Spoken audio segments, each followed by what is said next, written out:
Hey, what's up everybody, it's Purpose Driven Live Sports, and I'm back here for another NBA video. In this video, I'm going to be talking about Game 3 between the 76ers and Raptors. This game is going to be in Philadelphia tonight. This is Game 3. Game 2, Philadelphia won 94-89, like I said in the last video. And the reason why they won is because early in the game, they established ball movement, and their defense on Toronto was exceptional.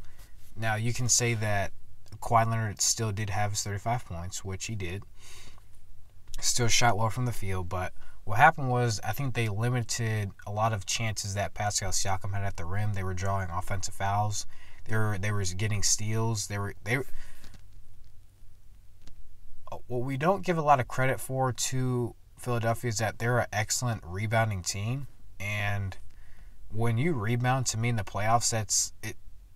Not only does it give you offensive rebounds, more possessions, but on the defensive end, you're done playing defense once you secure a possession. And if you're always securing possessions, that's going to help you confidence-wise not only, but then you're not giving the other team more possessions or more times to score. So that helps your team in terms of scoring and building runs. That's how you build runs, is by getting rebounds and playing defense, which is why it's the reason why Philadelphia's an elite defense besides their man in the middle and Joel Embiid. Joel Embiid didn't even have a good game too. The reason why they won that game also was not because of their ball movement, not because they shot better. It's because Jimmy Butler down the stretch was just making shots and making big plays time and time again. He was making threes. He was getting to the free throw line. Now, some of those free throw, some of those times I don't think he should have went to the free throw line. I think that one 4-point play that he had or 3-point play that he had, I don't think that was really a foul. Because like James Harden, he tends to kick his feet out. I see a lot. Jimmy Butler does, but I think shooters are doing that now to try to draw fouls, and referees a lot of times aren't going for that, and they'll call the offensive player for the foul. So if Jimmy Butler continues to be that closer, making plays, posting 30 points, 11 rebounds, 5 assists, this team is going to be very hard to beat because Joel Embiid, this helps him not have to be the guy who has to dominate inside too much, and he can take longer breaks if Jimmy Butler's on the floor and when Joel Embiid is not on the floor, and you got Jimmy Butler controlling the game from a certain standpoint to where he's making sure the offense is still flowing when Joel Embiid is not in the game. Because when Joel Embiid's in the game, he's in the paint and he's making things happen. Now, he hasn't really done that against Marc Gasol per se, because Marc Gasol is a big guy. He's not a guy you can push around, which is why to me this is still the Raptors series, because like I said, matchups play a huge role, and to me they still haven't found a guy who can really match up with Kawhi Leonard. They tried Ben Simmons.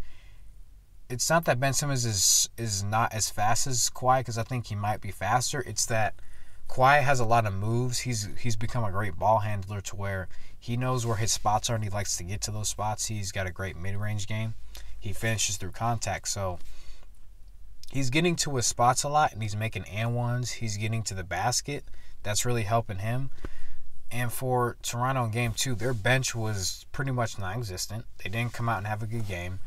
And to me, if the stars are having a good game and the bench can come in, especially at home and even on the road at times, and you can come in and kind of, turn the game around, make a few plays, stop the bleeding, that helps, and they weren't able to do that too much.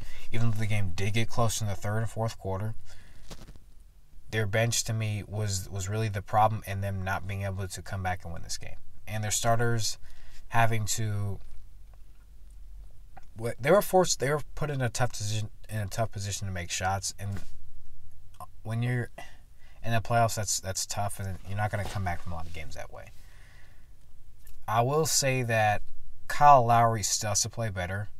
And we all know that Kyle Lowry in the playoffs is not a big performer, but at some point you just have to turn it around. He's got to help out Kawhi Leonard.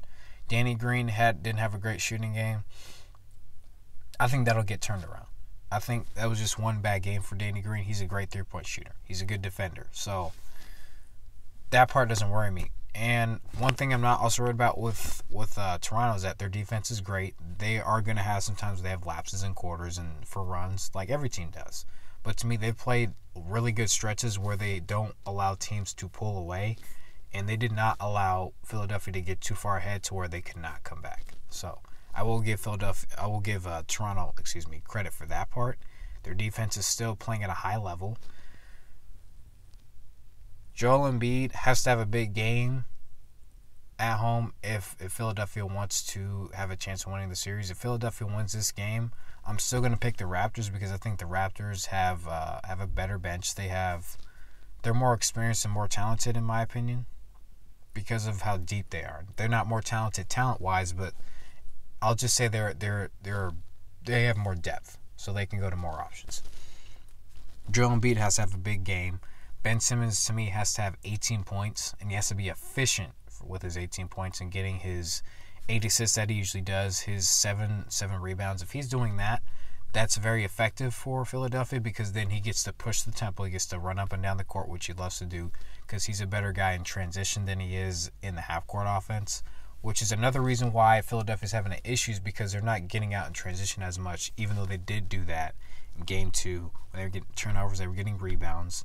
So that part is big for Philadelphia is that they need to get more turnovers and rebounds.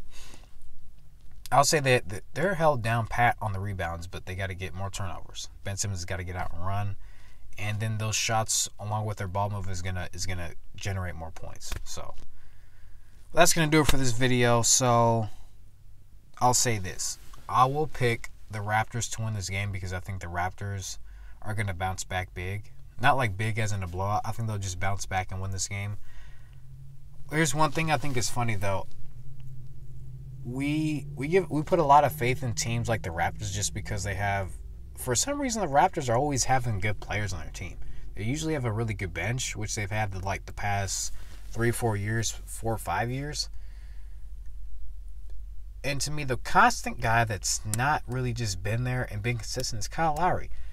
I think if he starts to have good games down the stretch of this series and he's flowing, he's got to make sure his shots are falling because he's a really great passer and he's getting guys involved. He's got to get himself involved in the game more in terms of getting better shots to go, making more shots as well. Getting to the free throw line is going to be big, I think, for him. If he's getting to the free throw line more, to me, then I think that's going to allow him to get more of his three-point shots that he wants to shoot because he shoots a lot of threes, even though a lot of times they aren't going in. Free throw line is going to be helpful to him for me in this series. So that's what I'll say. I got the Raptors winning. Thank you guys for watching this video, and I'll see you guys next time.